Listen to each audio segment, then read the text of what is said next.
Hey everybody, and welcome back to the Deep Dive. Today, we are heading to the American Heartland. Yeah. We're going to be exploring the Adena people and their mysterious mounds. Really cool stuff. You know, you find a lot of these mounds near rivers, which makes sense given their, reliance on water for travel and resources. Oh, of course. But, What's really fascinating is that yeah, these mounds, they weren't just, like piles of earth. They Yeah. were very carefully constructed, oh yeah, often containing these elaborate burial chambers yeah, and artifacts that give us like a glimpse into their beliefs and rituals. exactly. And to make things even more interesting, we're going to be exploring Okay. some possible connections between these Adena mounds All right. and the Book of Mormon. Interesting. We've got excerpts from, some classic works like Ancient Monuments of the Mississippi Valley, Cool. insights from Mormons, mastodons, and mound builders, Love that book. and even some modern perspectives from Book of Mormon researchers. This is going to be great. Yeah. It's a topic that requires a very careful balance, I think, Yeah, of archaeological evidence it is. and religious interpretation, Absolutely. which I think will make for a very engaging discussion. I think so too. Now, I have to admit, Yeah. I'm coming into this with Okay. a bit of healthy skepticism. Uh-huh. I know you're a bit more familiar with the Book of Mormon. A little bit, yeah. Can you give us a quick rundown of how early Mormons viewed these mounds? Yeah, so back in the 19th century, the prevailing theory, even among So, some early Mormons, was that a vanished white race oh wow. built the mounds. Okay. This idea has been thoroughly debunked by modern archaeology, Good. which recognizes that the ancestors of today's Native Americans were the mound builders. Right. So, Yeah, that makes a lot more sense to me. yeah. So how did the Book of Mormon come into the picture? Well, early Mormons Yeah. often sought evidence of their faith in the archaeological record, and the impressive mounds of North America just seemed like a natural place to look. Uh-huh. Some believe they couldn't have been built by Native Americans Right. and attributed them to a lost civilization Interesting. mentioned in the Book of Mormon. Okay, I'm starting to see how these ideas got intertwined. Yeah. But what about the Adena specifically? Yeah. Do they fit into the Book of Mormon narrative? It's a bit complex. What? While most modern Mormons associate Book of Mormon events with Central and South America, Mm-hmm. some still propose that certain North American mounds could be the work of Lamanites, Okay. a group described in the Book of Mormon as descendants of a lost tribe of Israel Okay. who migrated to the Americas. Lamanites. Yeah. So essentially, they're connecting the Adena, Right. who we know were skilled builders, Exactly. with this group mentioned in their religious text. Yeah. And to add another layer, Okay. the RLDS, Okay. or Reorganized Latter-day Saints, Got it. had a more direct link in mind. They specifically connected the Adena mounds to certain Book of Mormon groups, Wow. particularly in the early 20th century. Interesting how different groups within the same faith can have varying interpretations. For sure. But let's step back from the Book of Mormon for a moment and focus on what we know about the Adena themselves. Okay. What made their mounds so unique? Their mounds weren't just piles of dirt. Okay. Squire and Davis, in their account of ancient monuments of the Mississippi Valley, Yeah. describe the Adena's meticulous construction methods. Okay. They prepared floors for their burial structures, Mhm. often using logs, Right. and placed the deceased with a variety of grave goods, Yeah. like beads, pipes, ornaments made of copper and mica. Copper and mica. Yeah. Where were they getting those material? That's a great question. Yeah. And it points to another fascinating aspect of Adena culture. Okay. They were active participants in vast trade networks. Okay. The copper likely came from the Great Lakes region, hundreds of miles away, That's crazy. and the mica from the southern Appalachian Mountains. So they weren't just isolated in the Ohio Valley. They were Mhm. connected to a much wider world. Absolutely. Wow. And here's another interesting tidbit. It's amazing to think they could maintain such a sophisticated cultural practice Yeah, while also being on the move. it is. They were clearly adaptable and resourceful. For sure. Speaking of resourcefulness, you mentioned they were skilled artisans. Oh, yeah. Tell me more about that. Absolutely. The Adenas were more than just builders. Okay. They were artists, too. Cool. They crafted distinctive pottery, That's often decorated with cord-marked and fabric-impressed designs, wow. and their artistry extended to stone tablets, Okay. some of which are carved with intricate zoomorphic and geometric designs. Hold on, zoomorphic. You mean like animal shapes? Exactly. Ooh. They depicted a variety of creatures from bears to birds to toads, showcasing their connection to the natural world and their skill in capturing the essence of these animals. It's incredible to think about the level of skill and creativity they possess. I know. It really challenges the stereotype of ancient cultures being primitive or simplistic. I agree. And it's important to remember we're only scratching the surface of their story. There's so much more to uncover. Well, I, for one, am eager to keep digging. Okay. We've learned about their impressive mounds, their mobile lifestyle, their artistry, and their wide-reaching trade networks. Right. But I'm still curious about those Book of Mormon connections. Oh, right. That's what we'll explore next. We'll delve into specific archaeological findings and compare them with accounts from the Book of Mormon, looking for potential points of convergence and divergence. Sounds like a fascinating and potentially controversial discussion. It will be. I can't wait to dive in. Let's do it. All right, so let's dig a little deeper into those Book of Mormon connections. One source, Ohio, is the land bountiful of the Book of Mormon. Makes a case for Ohio as a potential setting for events described in the book. I'm all ears. Okay. What makes them think Ohio is the place? Well, they point to the sheer density of ancient remains in Ohio. By 1914, over 11,000 earthworks had been identified, with thousands of burial mounds concentrated around rivers like the Scioto, Miami, and Muskingum. This abundance of archaeological sites, they argue, aligns with the Book of Mormon's description of a land teeming with ancient civilizations. I see their point. Yeah. But couldn't that just be a coincidence? Yeah. Lots of places have ancient ruins. Sure. What else do they have? Well, the researchers highlight some interesting details. From the Archaeological Atlas of Ohio, it identifies two distinct cultural types. Coexisting, but often in conflict. A higher one and a lower one. They see this as a parallel to the Nephites and Lamanites. Oh, interesting. Described in the Book of Mormon. The Nephites being the more advanced group. Right. And the Lamanites, who they often clashed with, being the lower culture. Exactly. They even note that the higher culture in Ohio seems to have been on the defensive, building fortified enclosures, which aligns with Book of Mormon narratives about the Nephites fending off attacks from the Lamanites. Okay, I have to admit that parallel is a bit intriguing. Yeah. But I'm still not entirely convinced. Sure. I think it's like they're reading into things a bit, you know? Yeah. Like finding patterns where there might not be any. I understand your skepticism. It's important to approach these claims with a critical eye. Right. But remember, we're dealing with ancient cultures and limited evidence. Right. It's a bit like a puzzle with missing pieces. Yeah. We're trying to make sense of the fragments we have. Yeah, that's a good analogy. Yeah. But let's not forget, the Book of Mormon itself is a matter of faith, not a scientifically verified historical document. That's true. And the scientific community generally doesn't consider it to be a historically accurate record. Right. But for those who believe in its authenticity, these archaeological connections can be quite compelling. I can see how it would resonate with them. Yeah. But even if we entertain the possibility that the Book of Mormon is historically accurate, how do we know these Ohio mounds are specifically connected to the events described in the text? That's where things get even more speculative. The Book of Mormon doesn't explicitly mention the Adena culture, but some researchers propose that the Adena might represent a later stage of the Lamanites. So they're suggesting that after the Nephites vanished, the Lamanites continued the tradition of mound building. Right. But perhaps in a less sophisticated way. That's the general idea.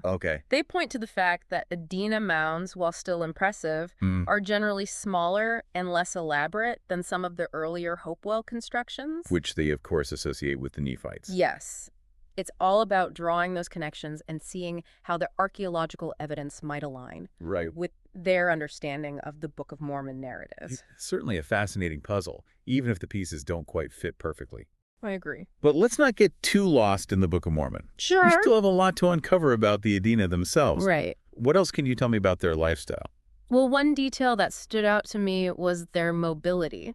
The video, Who Were the Adena Mound Builders of North America, goes into detail about their hunter-gatherer lifestyle, their seasonal movements, and the types of dwellings they constructed. We talked about that earlier. Yeah. It's amazing to think they were building these elaborate mounds. It is. While also living a semi-nomadic lifestyle. What kind of homes did they build for themselves? They weren't exactly building mansions, that's for sure. Okay. The video describes their dwellings as simple wood frame structures. Okay. Formed of bent or upright saplings covered with woven branches, hides, or herb mats. Wow. Practical and portable. So more like temporary shelters than permanent homes. Exactly. They were adaptable and resourceful, making the most of the materials available to them as they moved with the seasons. It makes you wonder how they managed to organize the labor and resources needed to build these mounds if they were constantly on the move. It's a good question, and it speaks to their ability to cooperate and coordinate. Right. Likely through sophisticated social structures and perhaps even religious beliefs that motivated them to create these impressive monuments. That makes sense. Yeah. Shared beliefs can be a powerful driving force, especially when it comes to large-scale projects. Absolutely. And it's a reminder that there's still so much we don't know. Right. About the Adena and how their society functions. Speaking of things we don't know. Yeah. I'm still curious about those genetic connections. If the Adena were really descendants of those Lamanites, wouldn't there be some kind of genetic evidence to support that? That's a question researchers have been exploring, but genetic studies of ancient populations are complex. Right. And the results aren't always clear-cut. Right. Science is rarely a simple yes or no answer. Exactly, but it's an area of ongoing research. And as technology advances, we might gain more insights into the genetic relationships between ancient and modern populations in the Americas. So for now, we have to rely on the archaeological evidence. Yeah.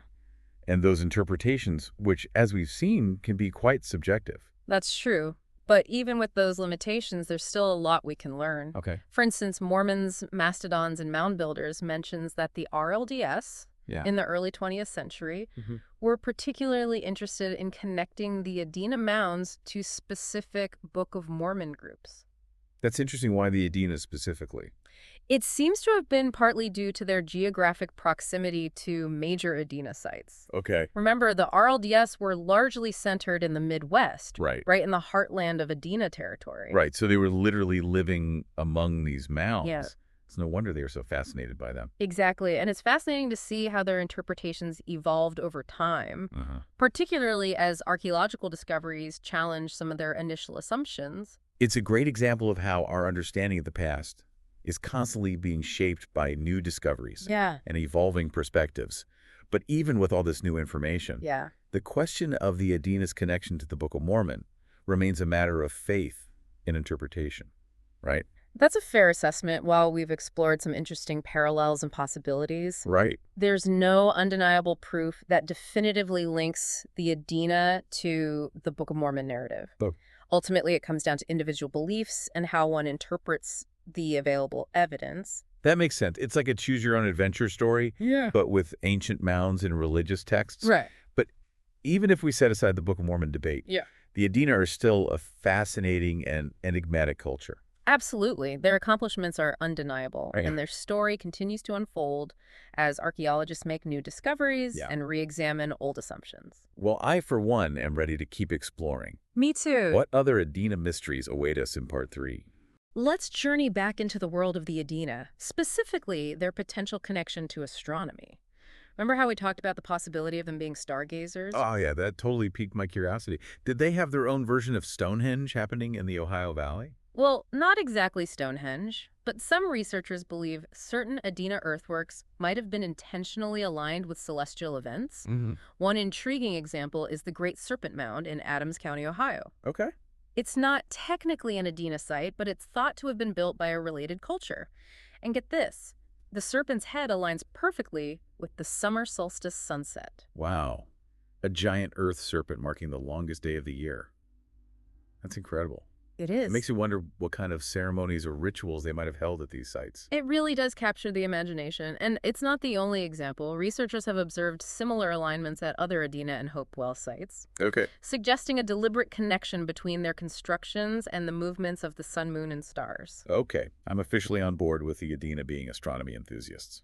All right, but what was the purpose of these alignments? Were they tracking the seasons for agriculture? Yeah. Or was there a deeper, more spiritual significance? It's likely a combination of both. Many ancient cultures saw the heavens as the realm of the gods, and believed that celestial events held symbolic meaning. Right. It's possible the Adena used these alignments not only for practical purposes like timekeeping, but also to connect with the spiritual realm. Right. Their ceremonies and rituals taking place under the stars. Yeah. Their sacred spaces aligned with the cosmic order. It adds a whole other layer of depth to their culture. It does.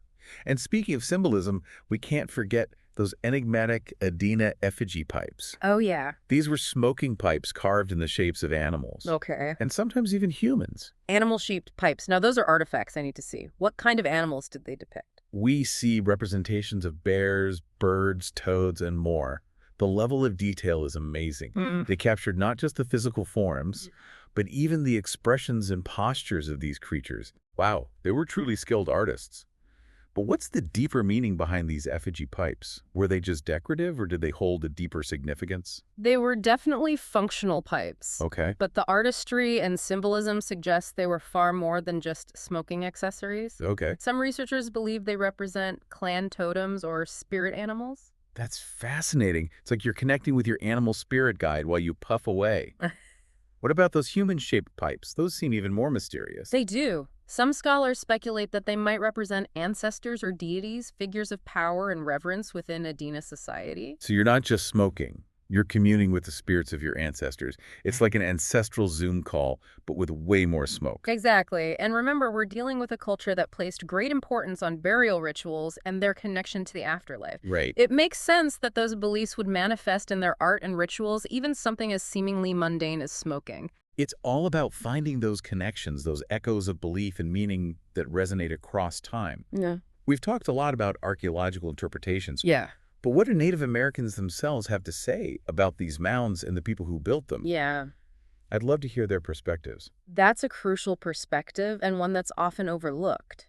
One of the sources we explored, the myth of the mound builders, challenges the notion that these ancient cultures were completely separate from Native American ancestry. That's a really important point. It's essential to acknowledge and respect their perspectives and understand how they view their own history and heritage. What do they say about the purpose of these mounds? Many tribes have their own stories and beliefs about the mounds.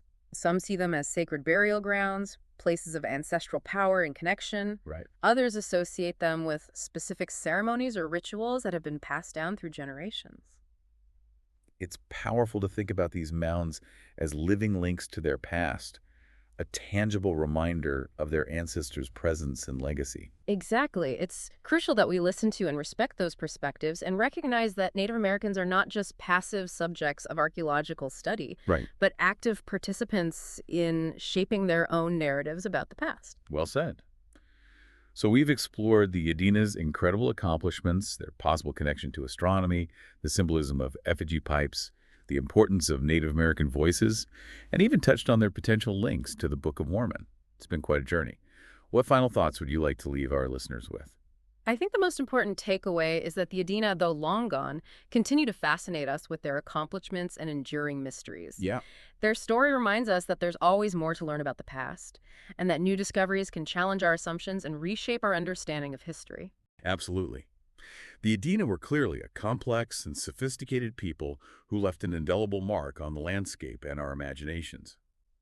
If this deep dive has sparked your curiosity, I encourage you to continue exploring the world of the Adena and the countless other cultures that have shaped our shared human history. There's a whole world of knowledge out there waiting to be discovered. Thanks for joining us on this incredible journey into the past.